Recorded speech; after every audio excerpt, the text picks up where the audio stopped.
Όταν το ρώτησε κάποιος και του λέει «Πάτερ μου, κάνε προσευχή να αλλάξει η ζωή μου, να γαληνέψω, να σωθώ, να γίνω Άγιος». Και τι είπε ο Άγιος Αντώνιος? «Εγώ θα κάνω. Ο Θεός σε βοηθάει. Αλλά αν εσύ δεν προσπαθήσεις, ό,τι και να κάνουν οι άλλοι, δεν αλλάζει τίποτα στη ζωή σου. Θα πάρεις την ευθύνη της ζωής σου. Θα παλέψεις, θα ξυπνήσεις και θα καταλάβεις ότι το να είσαι ευτυχισμένος ή όχι εξαρτάται από σένα, όχι από μένα». Σήμερα το βλέπω στη Μονή Πετράκη, πόσοι άνθρωποι περίμεναν μετά στο τέλος να σου πούνε ένα πρόβλημα. Σε πολλά προβλήματα, ξέρετε τι καταλάβαινα? Ότι θέλανε κάπου να φορτώσουν το πρόβλημά τους και να μην αναλάβουν την προσωπική τους ευθύνη. Εσύ θα κάνεις αυτό που ζητάς. Δεν θα στο λύσει ο άλλος. Και θα γαληνέψεις όταν εσύ προσπαθήσεις να αγωνιστείς. Να πάρεις επάνω σου την ευθύνη της ζωής σου και της ψυχής σου. Θυμάστε ο Κύριος στην Ανάσταση του Λαζάρου? Ακούγομαι καλά στο τέλος? Ακούγομαι? Ακούτε? Ωραία. Στην Ανάσταση του Λαζάρου, ενώ ανέστησε τον Λάζαρο, είπε να τραβήξουν την πέτρα από τον τάφο του.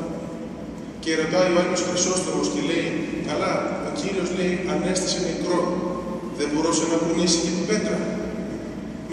Με μια προσευχή του, να φύγει η πέτρα. Και τι απαντάει? Μπορούσε, αλλά ήθελε να τους πει να κάνουν και αυτοί αυτό που πρέπει να κάνουν, το προσωπικό τους μερίδιο ευθύνης. Κούνα την πέτρα, μπορείς. Το να αναστήσεις τον νεκρό θα το κάνω εγώ, δεν το μπορείς εσύ. Άρα λοιπόν, μη ζητάμε από τον Θεό να μας χαρίσει τα δώρα Του, χωρίς εμείς να κάνουμε τον αγώνα μας. Είναι ανάγκη να ξυπνήσεις και να αισθανθείς τη δύναμη που κρύβει η ψυχή σου. Τα χαρίσματα που πήραμε με το Άγιο Βάπτισμα και το Άγιο Μύρο, μπορούμε πολλά πράγματα να πετύχουμε. Μπορούμε να κερδίσουμε την καρδιά της ψυχής μας, αρκεί να το θελήσουμε. Δεν μας φταίει κανένας εξωτερικά. Τα εξωτερικά είναι αφορμές. Το πώς θα αντιδράσεις είναι δικό σου θέμα. Τον άντρα που έχεις και τη γυναίκα που έχεις και τους ονομάζεις δύσκολους, δύστροπους, παράξενους, αν τους είχε και τις είχε άλλος άνθρωπος, δεν θα είχε τη συμπεριφορά που έχεις εσύ. Έχω δει γυναίκες που έχουν δύσκολους άντρες, αλλά έχουν τον τρόπο τους, οι γυναίκες αυτές, και ξέρουν πώς να κρατάνε την γαλήνη στο σπίτι. Και έχω δει άντρες που έχουν δύσκολες γυναίκες και όμως ξέρουν πώς να πατάνε τα κουμπιά αυτά που δεν φέρνουν καυγά. Εμείς όμως συνέχεια τι λέμε στην εξομολόγηση? Είμαι ταραγμένος, είμαι νευριασμένος, διότι φταίνε τα παιδιά, φταίει η γυναίκα, φταίει ο καιρός, φταίει η κρίση. Όλοι φταίνε εκτός από τον εαυτό μας. Αυτό μην το ξεχνάτε, είναι λάθος. Και δεν πρόκειται ποτέ να θεραπευτείς αν δεν καταλάβεις ότι η θεραπεία ξεκινάει από εσένα. Έλεγε μια γυναίκα με τον άντρα της, τα είχαμε όλα και τα χάσαμε. Ήτανε πλούσιοι και γίνανε φτωχοί. Ο άντρας έλεγε ότι τους κάνανε μάγια και ότι φταίνε άλλοι που χάσανε τα πάντα. Μας βάλανε στο μάτι, μας σχολιάζανε, μας γλωσσοτρώγανε και τα χάσαμε όλα. Το μπαλάκι κάπου αλλού. Και η γυναίκα ήταν μπροστά η γυναίκα του και είπε την αλήθεια, την απόλυτη αλήθεια. Και του λέει, αν δεν έπαιζες και εκείνο το σπιτάκι που είχαμε λέει στη Λούτσα, στα χαρτιά, θα μας είχε μείνει το σπίτι. Και αν δεν ήσουν αυτός που ήσουν στη συμπεριφορά σου την νυχτερινή, που γύρναγες και στοιχημάτιζες και έκανες, θα είχαμε κρατήσει κάποια χρήματα για τα παιδιά. Δεν είναι καλό συνέχεια να λέμε δεν είμαι ήρεμος γιατί φταίνε άλλοι.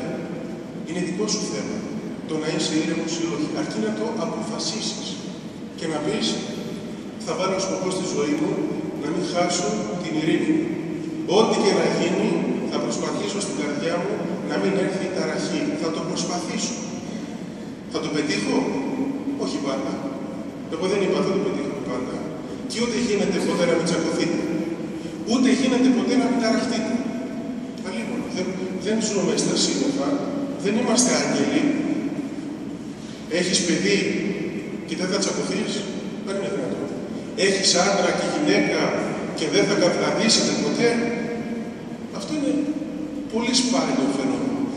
Δεν είναι κακό να τσακώνεσαι, αλλά το θέμα είναι να μην είναι συνέχεια αυτή η κατάσταση. Να μην είναι κάθε μέρα.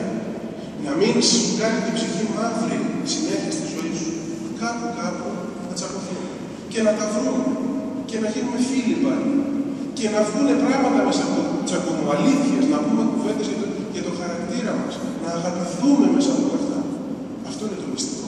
Και να μην πετάμε, επαναλαμβάνω, την ευθύνη κάπου αλλού. Θυμάστε που ένας μοναχός έτρωγε κρυφά το βράδυ. Πώς λέγεται αυτό, λαθροφαγία. Εγώ το έχω αυτό, αλλά δεν τρώω κρυφά από κανένα, από τον εαυτό μου. Σηκώνομαι και τρώω κρυφά καμιά φορά. Λοιπόν, αυτός ήταν στο μοναστήρι και το έλεγε στο πνευματικό του και έλεγε: Πάτερ, πάλι έφαγα κρυφά. Του λέει: Δεν τρως κρυφά. Αυτό θα σου δίνω, λέει, όταν μου ζητάς ένα βράδυ πάλι σκόφτα. Πήρε ένα αυγό. Δεν ήξερε πώς να το φάει. Γιατί δεν πού να πάει τώρα στην κουζίνα, θα έκανε ζήτημα. Και παίρνει ένα κλειδί από τα παλιά τα μεγάλα και έβαλε τα αυγό επάνω και από κάτω με ένα κερί το ζέστευε. Πέρασε ένα τέταρτο, το γύρισε, ψήθηκε το αυγό. Το έσπασε, το φάγε. Μετά το πνίξαν οι τύψεις. Ταράχτηκε η ψυχή του. Πάει το λέει στο πνευματικό του, λέει: Πάτερ, λέει, πάλι το έκανα. Τι έκανες πάλι, τι έφαγες πάλι. Πήρα ένα αυγό. Ομό, όχι, το έκανα πραστό. Μες στο κερί σου το έκανα, λέει, πάτερ, ως εξής. Πήρα αυτό και εκείνο και το κερί και το φτύψα. Λέει, παιδί μου, πώς το σκέφτηκες αυτό. Και λέει αυτός: Δεν φταίω εγώ, πάτερ, ο διάβολος μου έκανε. Και εμφανίζεται, λέει, ο διάβολος εκείνη την ώρα μπροστά του και λέει στο πνευματικό του: Πάτερ, ψέματα, λέει, διότι αυτό το κόλπο ούτε εγώ το έχω σκεφτεί. Σου λέω αλήθεια, δεν το είχα σκεφτεί. Πώς το κατάφερες, λέει, και το σκέφτηκες. Και του λέει: Παιδί μου, είδες, τα ρίχνεις όλα, λέει, κάπου αλλού, αλλά εσύ φταίς. Το αμάρτησες, που ξέφυγες και τώρα ταράχτηκες. Αυτό είναι το μυστικό. Να μην μάθουμε στη ζωή μας αυτό το μυστικό. Φταίνει οι άλλοι. Όχι. Όταν λες φταίνει οι άλλοι, δεν θα αλλάξει ποτέ η ζωή σου. Εγώ τι θα κάνω. Οι γονείς μου είναι αυτοί που είναι. Εγώ θα τα αντέξω, θα βρω μια λύση. Η γυναίκα μου είναι αυτή που είναι. Τι θα κάνω τώρα. Δεν μπορώ να αλλάξω τη γυναίκα μου με το ζόρι. Εγώ μέσα μου θα πρέπει να βρω τα μυστικά, τις γαλήνες για να αντέχω, για να την αγαπώ, για να την υπομένω και να συνεχίσουμε τη ζωή μας με τα δώρα που ο Θεός διαρκώστε μαζί μου. Ήταν μια πλούσια κυρία που γνωρίζω και πήγαινε στο σπίτι της παλιά ο πατέρ Πορφύριος, όταν ζούσε, ο Μακαριστός, που ήταν στον ορμό. Και μια φορά τρώγανε ένα μεσημέρι. Και έξω από το σπίτι της είναι θάλασσα. Είναι ακριβώς δίπλα στη θάλασσα το σπίτι της. Και εκεί που τρώγανε, λέει ο πατέρ Πορφύριος, γυρίζει και βλέπει τη θάλασσα και το μάτι του και η ψυχή του έφυγε. Και έβλεπε, λέει, το βυθό. Και γυρίζει και της λέει: Πού να βλέπεις, λέει, τι βλέπω εδώ μέσα. Λέει: Τι βλέπετε, πάτερ. Γεμάτο, λέει, μεγάλα ψάρια, ομορφιές, κοράλια, θαυμάσιος, λέει, ο βυθός. Και του λέει: Πάτερ, τα βλέπετε όλα αυτά. Λέει: Παιδί μου, τα βλέπω, λέει. Είναι εντυπωσιακά. Και γυρίζει στην ίδια και της λέει: Βλέπω όμως, λέει, και σε σένα έναν υπέροχο βυθό μες στην ψυχή σου. Και βλέπω ότι έχεις δύναμη, ότι έχεις χαρίσματα, ότι έχεις ικανότητες. Το έχεις καταλάβει, της λέει, και εσύ ότι είσαι πλούσια, όχι σε λεφτά, στην ψυχή και μπορείς να τα βγάλεις πέρα στη ζωή σου. Αυτή δεν το έχει σκεφτεί έτσι. Της λέει να ξέρεις ότι στις ανισότητες της ζωής έχεις μεγάλο θησαυρό μες στην ψυχή σου και μπορείς να αντέξεις το κάθε ένα πρόβλημα, αρκεί να το δεις με φωτισμένο μυαλό. Το πρόβλημά μας, αν το δούμε αλλιώς, το αντιμετωπίζουμε πολύ πιο ψύχρεμα. Αν το δούμε χωρίς πίστη, είμαστε ικανοί να τρελαθούμε. Είμαστε ικανοί να απελπιστούμε. Είμαστε ικανοί να σκεφτούμε την πιο απελπισμένη λύση, όπως σκέφτηκαν 3.000 Έλληνες τα τελευταία χρόνια, οι οποίοι τι έκαναν? Αυτοκτόνησαν. Γιατί είδαν τη ζωή χωρίς ελπίδα, χωρίς πίστη, χωρίς νόημα ζωής. Είμαι σίγουρος ότι κανένας από αυτούς που αυτοκτόνησε, τους 3.000, την ώρα που αυτοκτόνωσε, δεν είχε εκείνη την ώρα πρόβλημα πείνας, δίψας ή ότι κρύωνε. Την ώρα που αυτοκτονούσε, τα είχε όλα. Αλλά τι δεν είχε? Στο μυαλό του ηρεμία.